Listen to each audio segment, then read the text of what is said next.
Gracias por regresar después de un día muy difícil. Gracias.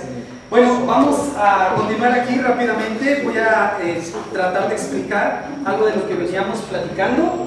Me alegra muchísimo que ya varios de ustedes están comentando. Gracias, voy a hacer un poquito hacia atrás para ver si es más grande. ¿Se ve un poco mejor? Sí. Muy bien. Bueno, insisto, es una sugerencia. Esto está basado en un libro ya antiguo que se llama El entrenamiento de los 12 por Bruce. Ya estaba mi hermano Lester buscando el libro. No es nuevo, nosotros no lo inventamos para nada, lo inventó Jesús y hay quien lo ha descubierto, el patrón en la escritura. Esto, insisto, que es una sugerencia. Tú puedes tener una estructura de 3, vamos a platicar en algún momento de eso, o de 5, o de 7, o de 9, o de 25. La verdad está bien, pero estamos tratando de comunicar cuál es la idea que Jesús siguió, y siguió un patrón. Primero repetimos aquí rápido, una actitud de arrepentimiento que es la disposición del discípulo a caminar detrás del maestro. Este nivel de discipulado es la base de todos los demás. Aquí ayúdenme a pensar, el joven rico, ¿a qué nivel fue invitado? Aquí, ¿cierto? Deja todo lo que tienes, sígueme. No quiso seguir. No se trataba del dinero, era todo lo que tienes dar a los pobres y sígueme. El problema es en la orden de seguir, porque tenía muchos bienes. Entonces no pasó a este nivel, de manera que si somos claros en el entendimiento del proceso, este nivel, amados, este nivel no sucede si no sucede este. Construye sobre el primer nivel. Este nivel de participar en el ministerio no sucede si no hay un conocimiento y una relación íntima con Cristo basada en la decisión de seguir al maestro. ¿Ah? Entonces, uno construye sobre el otro. Cuarto nivel, aquí es donde nos quedamos. Pusimos ahí una imagen de la Santa Cena, de la Última Cena, porque es el momento donde algo interesante sucede. Hay evidencia de que Jesús tenía un grupo largo, grande de discípulos. No solo los 12, sino había un grupo más grande. ¿Se acuerdan de aquellos que ya no andan con nosotros? Y de aquellos que están sacando demonios en tu nombre, etc. Era un grupo grande de discípulos. El Señor Jesús sube al monte, le pregunta al Padre quiénes son, pasa toda la noche orando y desciende. ¿Y recuerdan qué sucede? Llama a los 12. Y dice la palabra claramente, y los envió a predicar y los estableció como sus cercanos. A estos llamamos apóstoles. ¿A qué le llamamos? Este es el momento donde se separa la crema de la leche. Se sube a la parte de arriba. Aquellos dentro del grupo discipulado que vienen caminando aquí son aquellos que empiezan a destacar, no por capacidad, sino por disposición, que es esta base. Entonces aquí vemos a Jesús subiendo al monte y de entre todos sus discípulos llamó a los que él quiso, dice, a los 12, y establece su grupo esencial de los apóstoles. ¿Qué sucede en este nivel? Se separa a los 12 de los demás, empieza a suceder una separación natural del mundo, vemos mucho compromiso en estos discípulos, cualidades y potencial que el Señor descubre en ellos, empieza a desarrollar carácter y hay una preparación directa para servir. ¿En qué sentido? De que comienza el trabajo en equipo de 2 en 2. Aquí es donde los discípulos van a predicar y regresan fascinados. Señor, los demonios ¿se acuerdan? Se nos sujetan en tu nombre. Estaban maravillados de que lo que habían visto al maestro hacer aquí, ahora ellos eran capaces de hacerlo. Su mente está explotando, está estallando. Y déjenme añadir 30 segundos de un asunto contextual muy importante. Estudie por ahí cuando tenga tiempo lo que se requería en la cultura judía para poder ser discípulo de un rabino. Era una cosa impresionante. En sus países tienen equipos olímpicos que van a las olimpiadas de cualquier deporte. ¿Cómo se llega a esos equipos? Yo puedo llegar y decir, yo quiero ser profesional. Es un proceso larguísimo que si me escogiera yo tendría que dejar mi pueblo, mi comunidad e irme a la capital para ser entrenado por los mejores. Eso se hacía antes para poder ser discípulo de un rabino. Este rabino fue a escoger a sus discípulos no en el top del top del top del top de las escuelas rabínicas. ¿Dónde los escogió? al lado del mar, en un banco de tributos, caminando en el desierto, los toma de otro maestro llamado Juan el Bautista. Este rabino es diferente, es muy diferente. Y entonces aquí está lo impresionante. El concepto de discipulado judío es: tú eres capaz, vas a ser mi discípulo porque tú eres capaz de hacer lo que yo hago.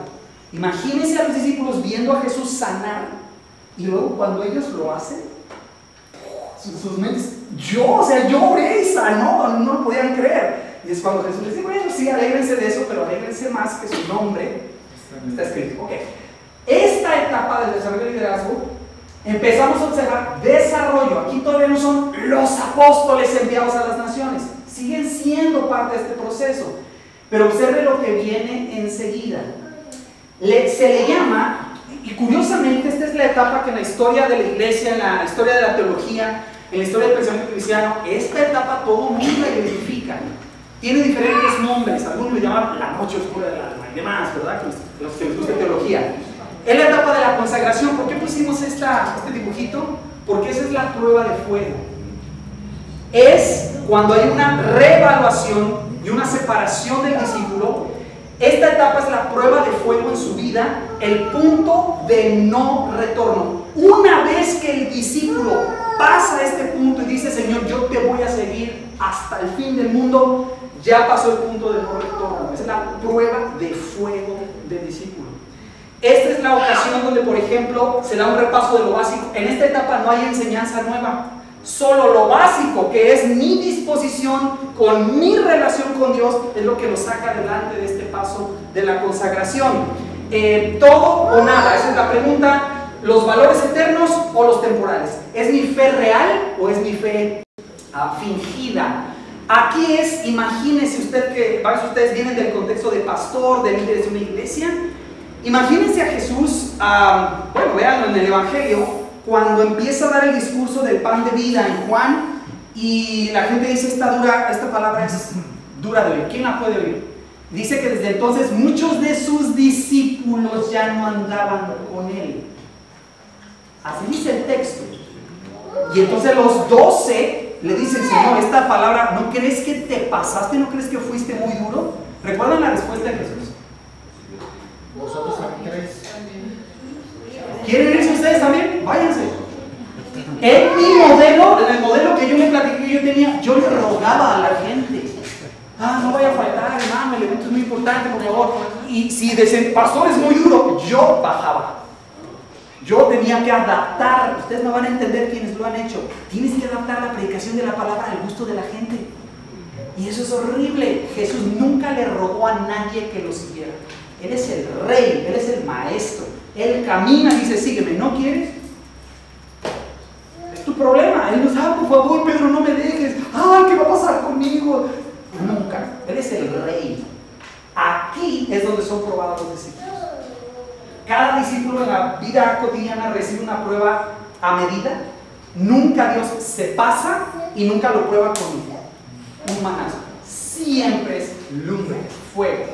Y el discípulo que pasa este punto, entonces se mueve al siguiente nivel, que es el proceso, la etapa del proceso donde se le otorga responsabilidad en el liderazgo. ¿Qué sucede aquí?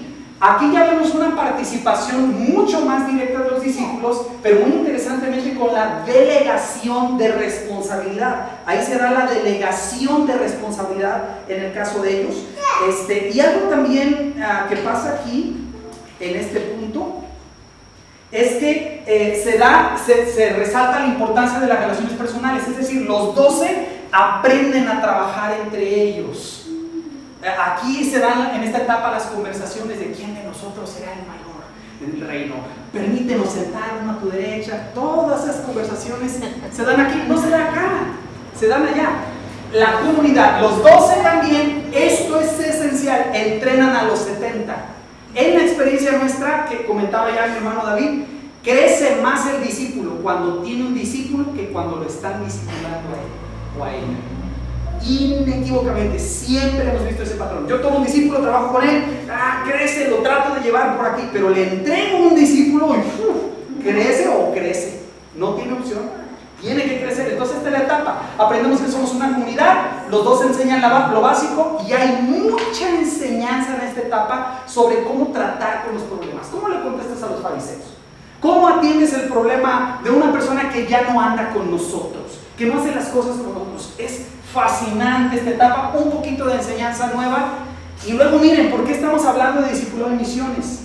En el proceso de discipulado de Jesús, nunca la intención es llevar al discípulo en un crecimiento para que se meta a una iglesia como la mía. Jamás fue el plan.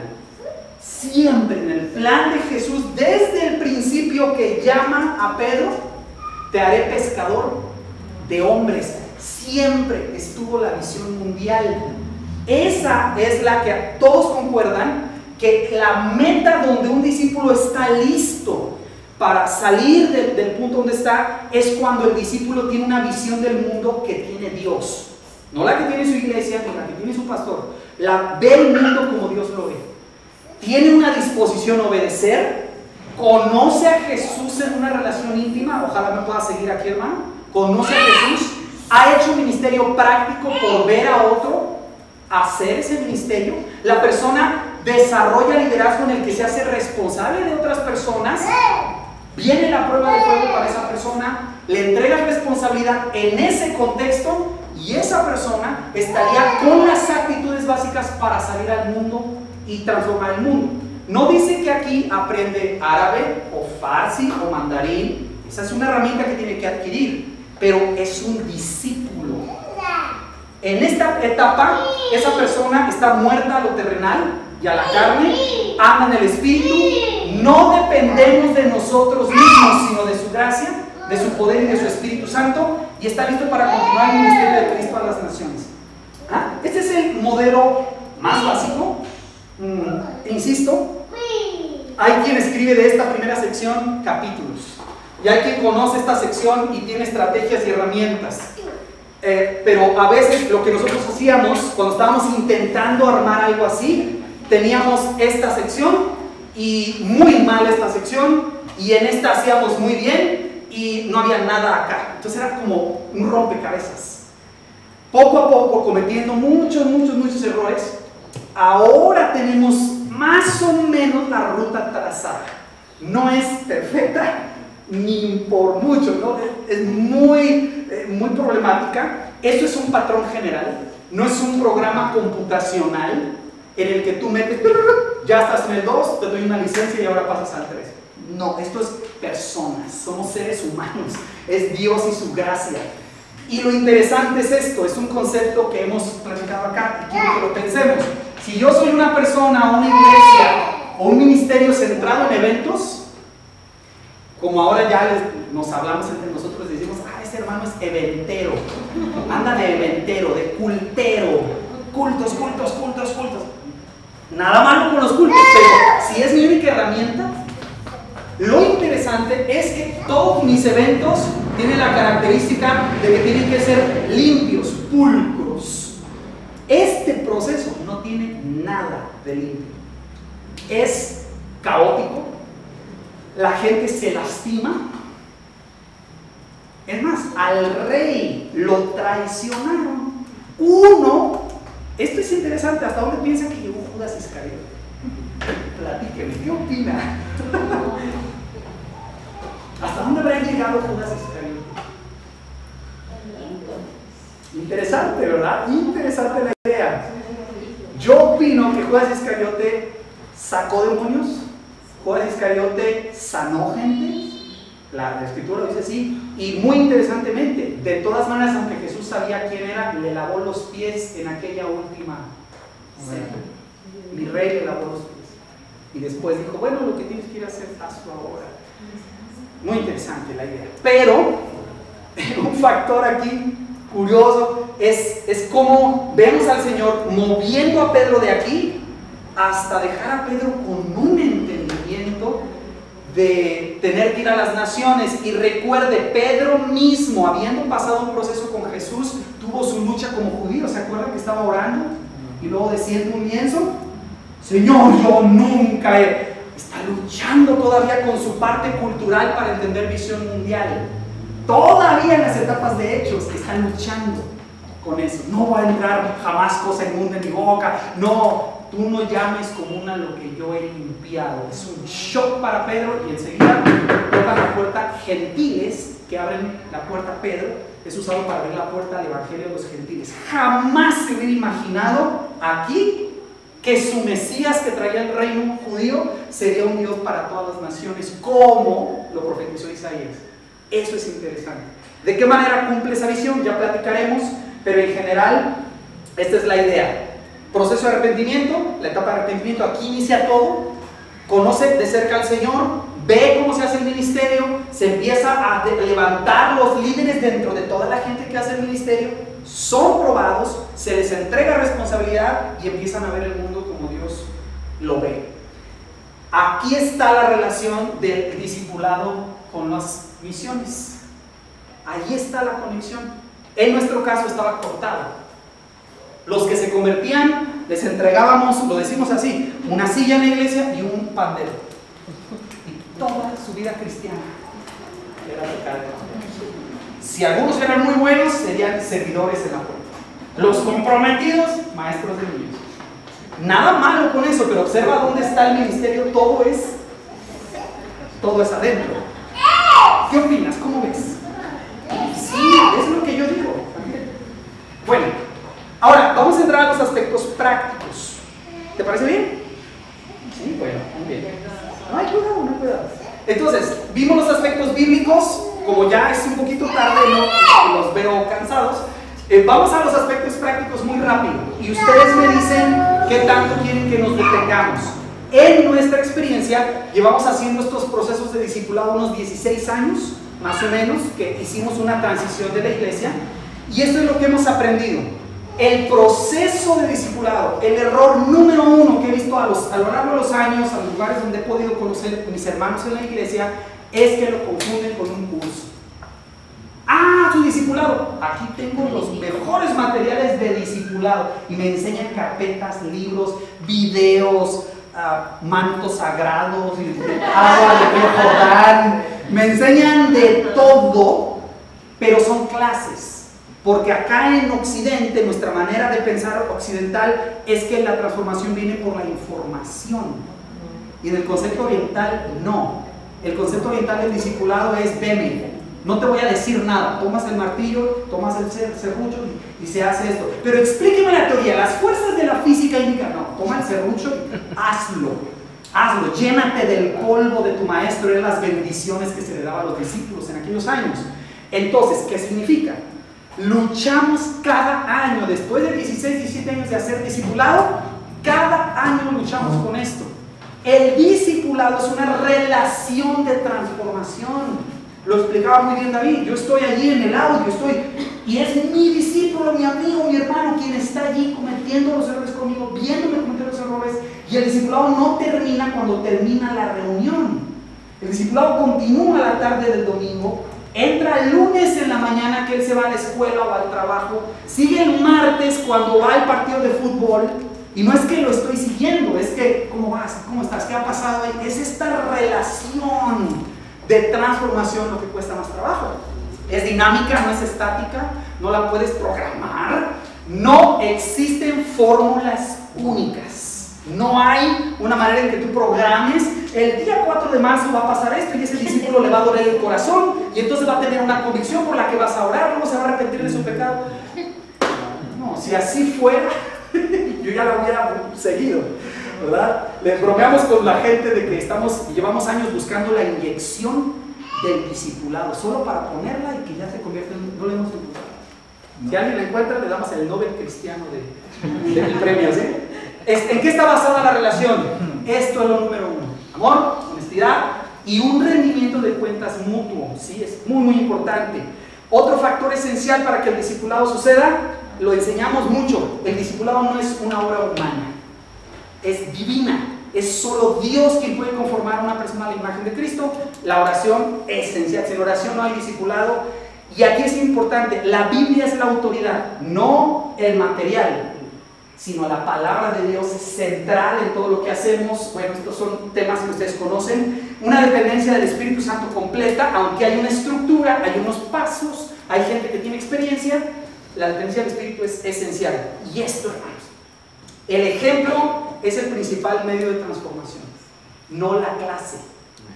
Y nosotros en Occidente tendemos a enseñar. Entonces tenemos maestros que no oran y enseñan clases de la oración extraordinarias, pero no oran.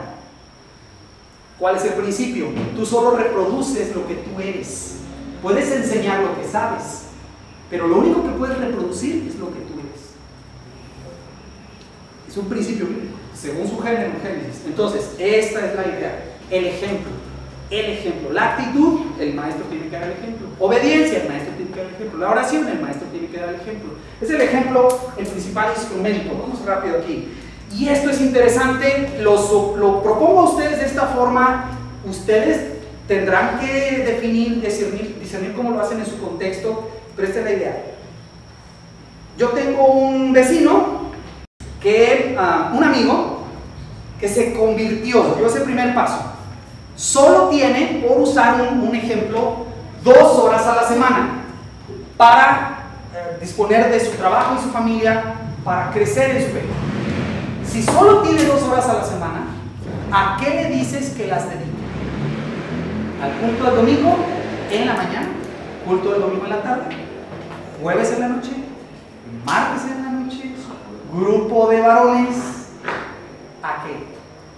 En nuestro caso, ya hay gente que no le gusta. Le pedimos que le dé la prioridad a su proceso de discipulado antes que ir al culto el domingo. Yo sé que algunos se van a rasgar las vestiduras, se van a aventarse polvo y ceniza. Yo entiendo, y no estoy diciendo que lo tienes que hacer así, pero en este caso, mi amigo que solo de 2 horas, entonces te veo el martes en la mañana, desayunamos juntos, estudiamos la palabra, dale prioridad a eso. Pero en la iglesia, claro que eres bienvenido a la iglesia, pero si solo tuvieras que escoger, vete a tu proceso de discipulado. Eventualmente en su proceso, esa persona va a tener la madurez de decir: yo por mi fe dejo mi trabajo el domingo y voy a la reunión con mis hermanos. Pero es decisión de ese discípulo. Si va a la reunión está bien, pero lo que avanzamos en una reunión para que esa persona se convierta en discípulo, en esa relación el martes en la mañana lo avanzamos mucho más rápido porque es una relación de discipulado. Eso quiere decir la prioridad, ¿sí? 7. Muy importante, el reconocimiento de la autoridad bíblica del maestro. Sí hay una relación de obediencia, solo estrictamente sujeta a la palabra. Nosotros no enseñamos autoridad apostólica gratis. La autoridad de un pastor, la creemos, está sujeta a su sujeción a la Biblia. Si el pastor se sale de lo que dice la Biblia, en mi opinión pierde su autoridad, porque la autoridad la deriva de la verdad de la Escritura. Entonces es lo mismo que enseñamos ahí en ese punto. Ahora, para ir rápido aquí, ustedes me dicen cómo quieren que trabajemos aquí. ¿Por dónde podemos empezar? Si usted no tiene nada o está trabajando allí, está gestando las ideas, estas son las sugerencias concretas que podrías llevarte para que sigamos platicando en la semana. Lo primero es, si de verdad estuvieras dispuesto, ya nos comentó David, mi amigo, claro, se aventó a hacer una transición en su iglesia. En nuestra iglesia, perdona, ¿sí? También la hacemos igual. Ya. Si traemos una persona nueva, si la traigo yo soy el que me encargo de quedar con él y compartirle a él. Y luego ya vendrá la iglesia. Pero primero va ese paso. Ese es un cambio importantísimo. Primero tendría que haber la decisión de si tú te vas a comprometer a hacer procesos en lugar de centrarte en eventos. No renuncies a los eventos. Los eventos son importantes. Nos reunimos el domingo, hacemos el estudio bíblico, hacemos el culto, cantamos. No me malentiendan. Pero nuestro compromiso no es hacer eventos. Nuestro compromiso es establecer procesos de transformación. Cuesta muchísimo. Pastores, hermanos líderes nacionales, esas transiciones cuestan muchísimo. Mucho. Si estás queriendo cambiar la dirección de un kayak, solo ocupas un brazo y tu kayak, pero cambia la dirección de un transatlántico. Eso ocupa mucho tiempo, mucho amor, mucha paciencia para empezar a voltear la dirección de nuestras congregaciones, de centrarse tanto en los eventos y trabajar en procesos. ¿Cuál es la primera sugerencia? Define cuántos pasos va a tener tu proceso. No te rompas la cabeza. Si quieres decir nada más, bebé en Cristo, joven en Cristo y maduro en Cristo, amén. Si quieres ponerle 85, bueno, pues no te voy a decir que no. Define, aquí hay un ejemplo de 5. Aquí tenemos al bebé espiritual, el niño espiritual, adolescente espiritual, joven espiritual y adulto espiritual. Como gustes, hermano. Un amigo mío puso fruto, más fruto, mucho fruto.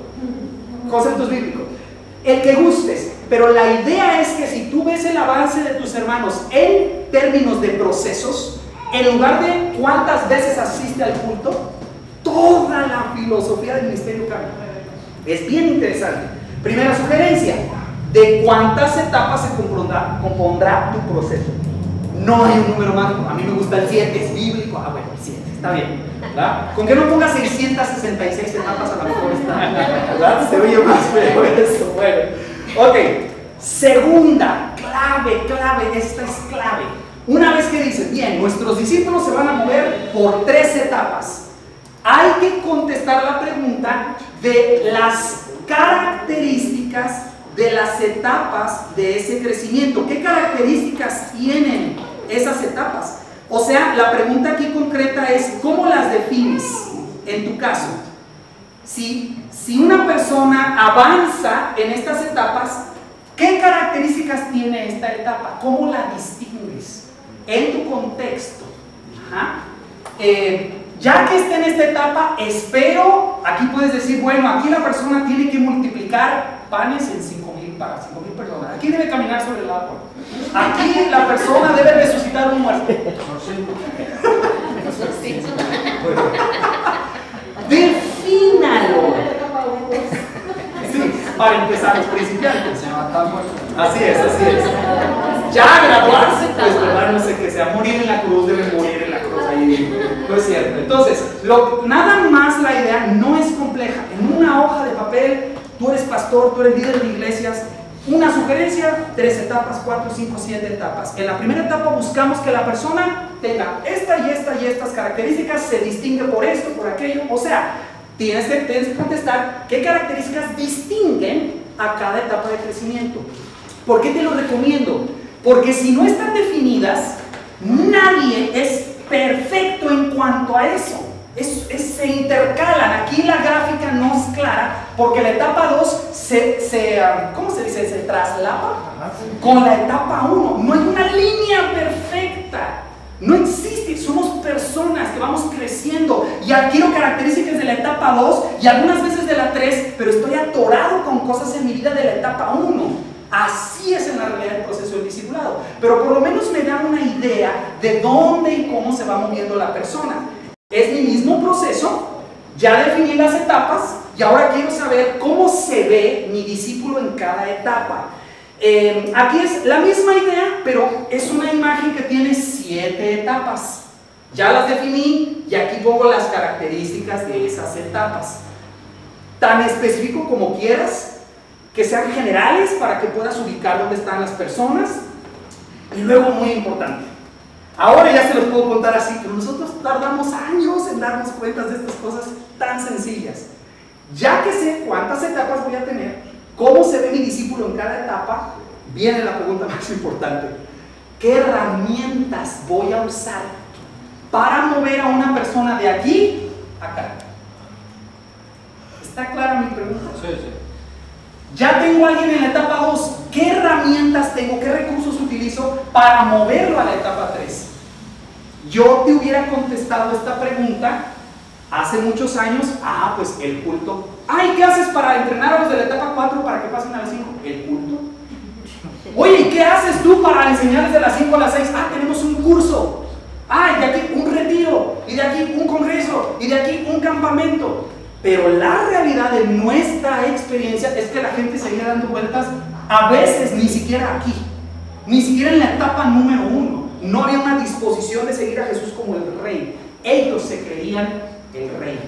Era un cristianismo egocéntrico, sí, totalmente. Déjenme explicar. Cristianos nacidos de nuevo, pero que creen que Dios existe para hacerlos felices a ellos. Ellos son el centro. Bendíceme, cuídame, prospérame, todo. Yo sé, egocéntrico completamente, eso nunca lo vas a ver en el proceso de Jesús. En el proceso de Jesús, Él es el centro y el discípulo lo aprende desde el primer punto. Yo soy el rey y tú me sigues. sencillo. Imagínate a dónde los podemos llevar cuando tienen esa actitud básica. Creo que ustedes ya tienen gente en estas etapas, depende cómo las definas.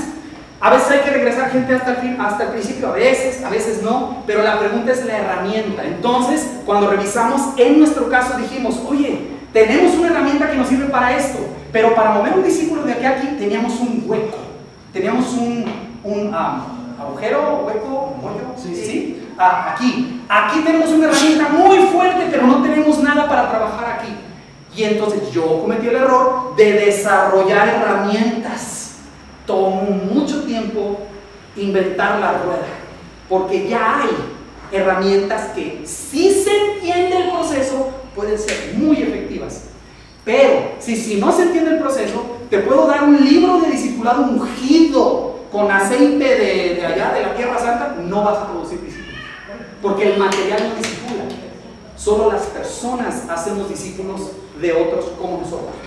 Entonces, 3 preguntas. ¿Cuántas etapas vas a tener?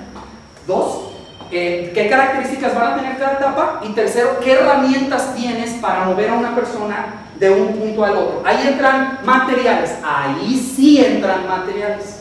¿Qué material usas para discipular? Me preguntan a mí. Pues uso uno que es, démelo, porque piensan que es el material. Nunca es el material. Y no se los damos y se enojan.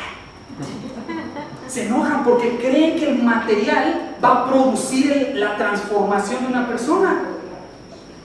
No, es Dios usando al maestro por una relación dinámica donde la verdad de la palabra se transmite en una relación de mutuo acuerdo, de sujeción mutua.